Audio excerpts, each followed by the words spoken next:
Hello guys, welcome back. So in the previous lecture we have seen we were trying to understand how the set method works, what is the need of set method. In this lecture let's quickly implement it. Okay, it's not gonna take much time because this is also one of the easiest ones. Okay, so here we already have the pseudo code of it.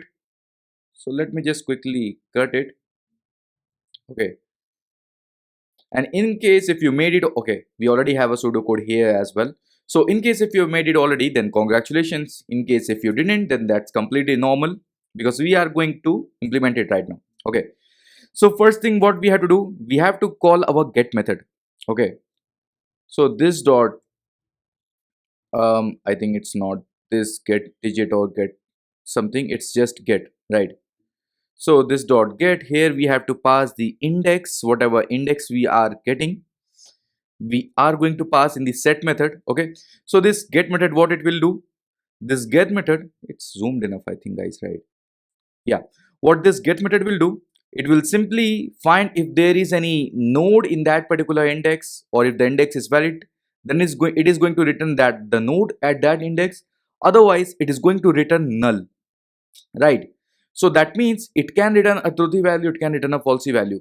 Okay, so let's store it in the variable. Okay, so let's what we can say, current node. Okay, and then here we simply can use an if condition. If the current node is valid, okay, then only we have to do what we have to do, we simply have to update the value of it, its value I think, or val, let's see quickly, it must be here somewhere. Next tail head new tail dot next,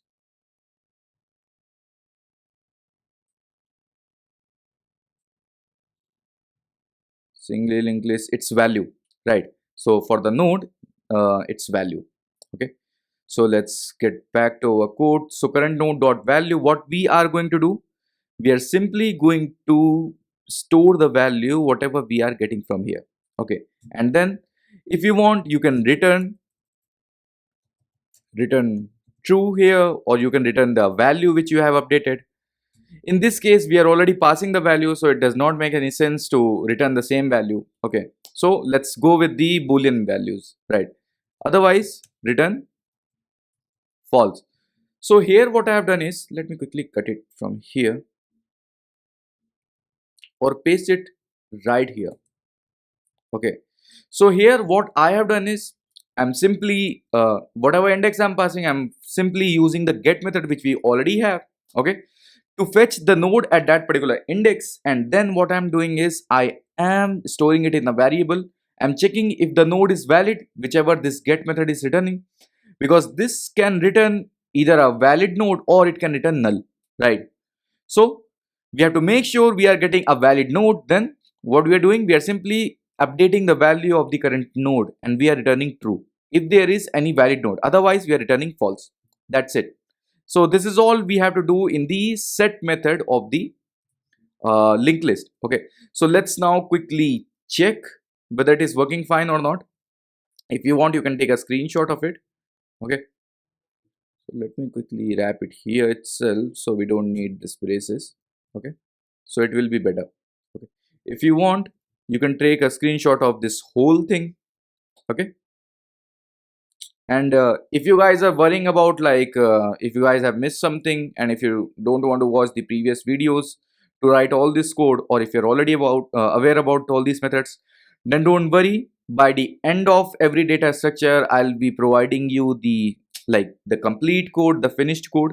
Okay, so yeah, that is what I have decided, because I feel like most of you guys, most of the people know some of the portions of the things which I'm explaining. Some of the peoples are completely new for this, new. Okay, so providing the code at the end for every data structure will help every one of you. Okay, in case if you're doing any typo, or if your code is not working for some reason, that code is going to help you, right?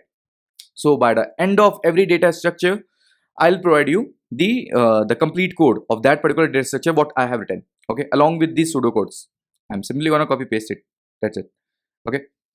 So yeah, now let's quickly see whether it is working. We already have four nodes here. We are creating four nodes. Let's see whether it is working fine or not. Okay, let's pick this one and then let's zoom it a little bit. New SLL dot get. Let's check at index 0 1. Let's check at index 1. Okay, so at index 1 I am getting high 2. Okay, which is basically this node. Okay, so I want to change its value from high 2 to something else. So let's see if we can do that or not. Okay, set. Here what I have to do, I have to pass the value and then the index, right? So let's say I want to set it to UPD node. That simply means updated node. Okay, so let's see what happens. It is returning me true. That means the node got updated.